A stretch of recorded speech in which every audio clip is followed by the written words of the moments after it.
శ్రీ గురుభ్యో నమ శ్రీ మహాగణాధిపతి నమ శ్రీ మహాసరస్వతి నమ హరి ఓం.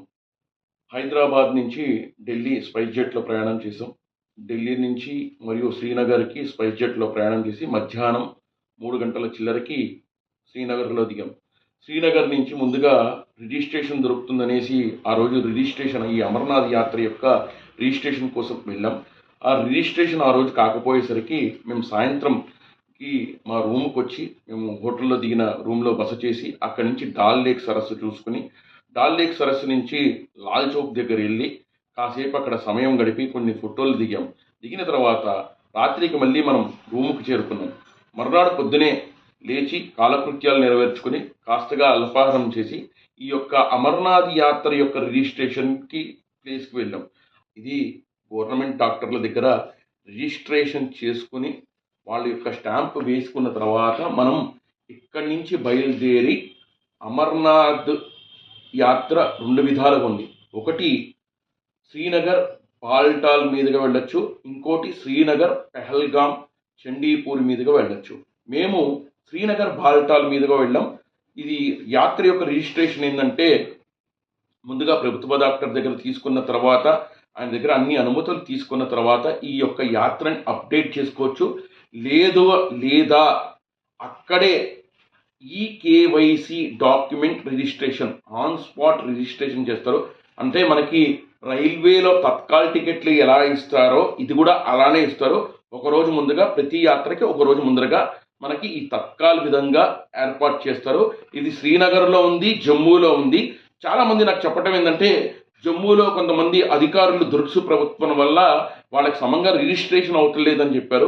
చాలామంది మేము యాత్ర చేస్తున్నప్పుడు ఆ యొక్క శ్రీనగర్కే వచ్చి అందరూ యాత్ర రిజిస్ట్రేషన్ చేసుకుని అక్కడి నుంచి బయలుదేరారు. అక్కడ రిజిస్ట్రేషన్ మేము పొద్దున 7ంటికి వెళ్తే 9ంటికి ఓపెన్ అయింది. ఆ రిజిస్ట్రేషన్ అయ్యేటప్పటికల్లా ఉదయం 10:30 కల్లా మా రిజిస్ట్రేషన్ పూర్తి చేసుకుని బాల్టాల్ మార్గంలో బయలుదేరాం. రిజిస్ట్రేషన్ పూర్తి చేసుకున్న బాల్టాల్ వెళ్తున్న సమయంలో ముందుగా క్షీర్ భవానీ అనే ఒక గుడిని చూసుకుని అక్కడ అమ్మవారి దర్శనం చేసుకుని అక్కడి నుంచి తర్వాత సోన్మార్గ్ చేరుకున్నాం. సోన్మార్గ్లో అక్కడ చూడవలసిన పర్వతాలు చాలా బాగుంటాయని చెప్పిన మా కార్ డ్రైవర్ మాట విని అక్కడ గుర్రాలు తీసుకుని ఆ సోన్మార్గ్ పర్వత ప్రాంతాలు చేరుకుని అక్కడ ఒక 2.5 గంటల పాటు గుర్రం మీద సవారీ చేసుకుని మొత్తం తిరిగి వచ్చేటప్పటికి సాయంత్రం 5:30 సమయమైంది. ఆ 5:30 తర్వాత అక్కడే టీ తాగి 6 గంటలకి మళ్ళీ బాల్టాల్ ప్రాంతంలో చేరుకున్నాం. బయలుదేరేటప్పటికి రాత్రి 7:30 సమయానికి మేము బాల్టాల్ చేరుకున్నాం. బాల్టాల్లో ఆ రోజు రాత్రి అక్కడ నిద్ర చేసి మర్నాడు ఉదయం అనగా 9వ తారీఖు పొద్దునే 1:30కి లేచి కాలకృత్యాలు నెరవేర్చుకుని అమర్నాథ్ యాత్ర బయలుదేరాం. ఈ అమర్నాథ్ యాత్రలో ముందుగా గుర్రాలు ఎక్కే వాళ్ళైనా ఢోలీ వాళ్ళైనా పర్చీ అని అంటారు. ఆ పర్చీకి గుర్రానికి 4,500 మరియు ఈ ఢోలీకి 17,050 రూపాయలు. ఇవి తీసుకుని పర్చీ తీసుకున్న తర్వాతే మనం ముందుకు సాగుతాం. ఆ బాల్టాల్లో ఈ పర్చీలు తీసుకున్న తర్వాత డొమైల్ అనే ఒక ప్రాంతం ఉంది. ఆ డొమైల్ దాటడానికి పొద్దున 3:30కి అధికారులు మనకి అనుమతి ఇస్తారు. ఆ 3:30 తర్వాత మనం అధికారులు అలా పర్మిషన్ ఇచ్చిన తర్వాత మేము డొమైల్ అనే ప్రాంతం జారేటప్పటికి ఉదయం 4:45కి ప్రాంతంలో అయింది. అలా అక్కడికి వెళ్ళిన తర్వాత మేము గుర్రాలని తీసుకుంటాం వల్ల గుర్రాలు మాకు దొరికేటప్పటికి 5:15కి మేము ప్రయాణం మొదలుపెట్టాం. 5:15 నుంచి ప్రయాణం మొదలుపెట్టేటప్పటికి మీరు కాసేపు ఆగుతూ వెళ్తూ అమర్నాథ్ యొక్క క్షేత్రం గుహంకు చేరుకునేటప్పటికి పొద్దున ఉదయం 10:45 అయినది. ఆ 10:45 గుర్రాలన్నీ ఒక ప్రాంతంలో ఉండటం వల్ల అక్కడి నుంచి సుమారు ఒక 2 కిలోమీటర్ల దూరం మనం ఈ యొక్క గుహకి చేరుకోవాలి. గుహలో దర్శనం చేసుకున్న తర్వాత అక్కడే కాస్త మనసుకి ప్రశాంతంగా ఉండటం వల్ల ఒక అర్ధగంట పాటు కూర్చున్నాం. ఆ యొక్క గుహలో స్వామివారి యొక్క తపస్సు చేసుకున్న నాకు ఎందుకో అనిపించింది.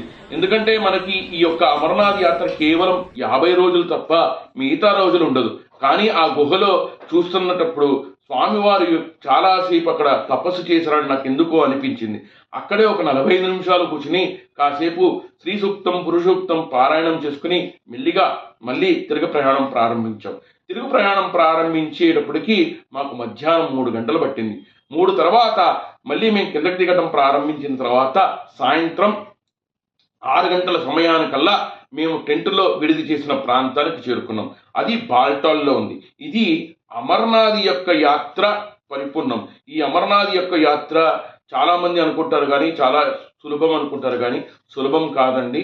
అమర్నాథ్ యాత్ర స్వామివారి అనుగ్రహం ఉంటేనే అంత క్షేత్రానికి ఏ క్షేత్రమైనా ఆ స్వామివారి యొక్క అనుగ్రహం ఉంటేనే మనం వెళ్ళగలుగుతాం. అంత ఆషామాషి కాదు. అలాగే మేము బుక్ చేసుకున్న టూర్స్ వాళ్ళు హెలికాప్టర్ బుక్ చేస్తారని అనేసి హెలికాప్టర్ బుక్ చేయలేదు. మేమే అక్కడ గుర్రాల